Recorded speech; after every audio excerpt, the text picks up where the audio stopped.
Good morning everyone, have a nice day. এই বৃষ্টির দিনে যদি গরম গরম কচুরি, তরকারি আর গরম জিলিপি দিয়ে ব্রেকফাস্ট সারা যায়, ব্রেকফাস্টটা কেমন হবে বলো তো? জাস্ট জমে যাবে, তাই না বলো? একটু অ্যাসিডিটি ব্রেকফাস্ট হয়ে যাবে, তাতে কি আছে? আমরা বাঙালিরা তো খেয়েই মরলাম। বোন আর আমি আরএন টেগুরের সমস্ত কাজ সেরে ডাক্তার দেখিয়ে আরএন টেগুরের অপোজিট সাইডে একটা নিরামিষি দোকান আছে, এই কাকার দোকানে খেতে এসেছিলাম গরম গরম কচুরি জিলিপি। কচুরি আর জিলিপিটা খেতেই বিশ্বাস করো টেস্টটা এত দুর্দান্ত, আমাদের খুব ভালো লেগেছিলো। তারপর বোন বললো এই গরমে একটু লস্যির অর্ডার করতে। দুই বোন 2 গ্লাস লস্যির অর্ডার করলাম। ঠান্ডা লস্যিতে চুমুক দিতেই গলাটা ভেজাতে মনটা ভরে গিয়েছিল। আর কাকার রেড বোর্ডটা তো তোমাদের দেখিয়ে দিয়েছিলাম।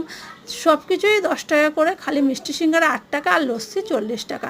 তোমরা যদি কেউ আরএন টেগুর হসপিটালে আসো তাহলে এই কাকার দোকানে তোমরা ট্রাই করতে পারো, একদম নিরামিষি খাবার। আশা করি তোমাদের ভালো লাগবে। এই ভিডিওটা এই পর্যন্ত। আর যদি ভিডিওটা ভালো লেগে থাকে তোমাদের, তাহলে প্লিজ সাবস্ক্রাইব করো, লাইক কমেন্ট করো।